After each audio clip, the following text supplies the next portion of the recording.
2024 সালের জুলাই আগস্টের গণহত্যায় অভিযুক্ত আওয়ামী লীগের নেতৃত্বাধীন 14 দলীয় জোটের অন্তর্ভুক্ত বাকি 13 দল ও জাতীয় পার্টিকে নিষিদ্ধের দাবি জানিয়েছে গণ অধিকার পরিষদ।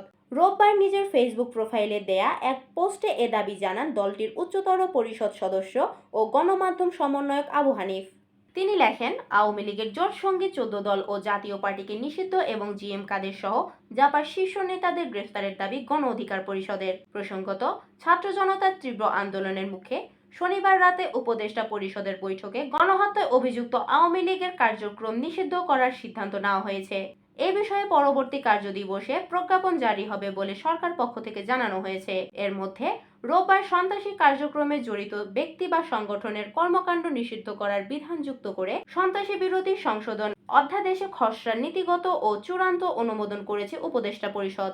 রাষ্ট্রীয় অতিথি ভবন যমুনায় প্রধান উপদেষ্টা অধ্যাপক ডক্টর মোহাম্মদ ইউনূসের সভাপতিত্বে অনুষ্ঠিত উপদেষ্টা পরিষদের বৈঠকে এই খসড়া অনুমোদন করা হয়। বৈঠকের সারসংক্ষেপে বলা হয়, সন্ত্রাস প্রতিরোধ এবং তাদের কার্যকর শাস্তির বিধান সহ আনুষঙ্গিক বিষয়াদি সম্পর্কে বিধান প্রণয়ন করতে সন্ত্রাসী বিরোধী আইন 2009 প্রণয়ন করা হয়। এই আইনের উদ্দেশ্য পূরণে কোনো ব্যক্তি বা সত্তা সন্ত্রাসী কাজের সঙ্গে জড়িত থাকলে যুক্তিসঙ্গত কারণের ভিত্তিতে সরকারি গেজেট দ্বারা ওই ব্যক্তিকে তফসিলের তালিকাভুক্ত করতে পারে বা সত্তাকে নিষিদ্ধ ঘোষণা করতে পারে। তবে বর্তমান আইনে কোনো সত্তার কার্যক্রম নিষিদ্ধের বিষয়ে কোনো বিধান নেই। বিষয়টি স্পষ্ট করা সহ বিধান সংযোজন আবশ্যক হওয়ায় সন্ত্রাস বিরোধী আইনকে সময়োপযোগী করে আইনের অধিকতর সংশোধন সমীচীন ও প্রয়োজন বলে সবাই জানানো হয়।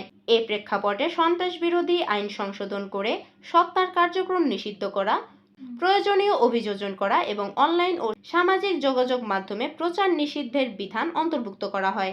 এই নতুন বাংলাদেশ পাওয়ার আগে শেখ হাসিনা যে ফ্যাসিস্ট হয়েছিল, 14 সালের ডামি নির্বাচন, 18 সালের নির্বাচন এবং 24-এর নির্বাচন, এই তিনটি নির্বাচন আওয়ামী লীগকে এককভাবে জয়যুক্ত করার জন্য যারা সহায়ক ভূমিকা পালন করেছিল তাদের অন্যতম সহযোগী ছিল জাতীয় পার্টি। এই জাতীয় পার্টি যাতে কোনোভাবেই আগামী দিনে বাংলাদেশে রাজনীতি করার সুযোগ না পায় এবং তাদের নিবন্ধন বাতিল করা হয়, এই জন্যই গণ অধিকার পরিষদের পক্ষ থেকে আজকে প্রধান নির্বাচন কমিশন বরাবর আমরা একটি লিখিত আবেদন দিচ্ছি।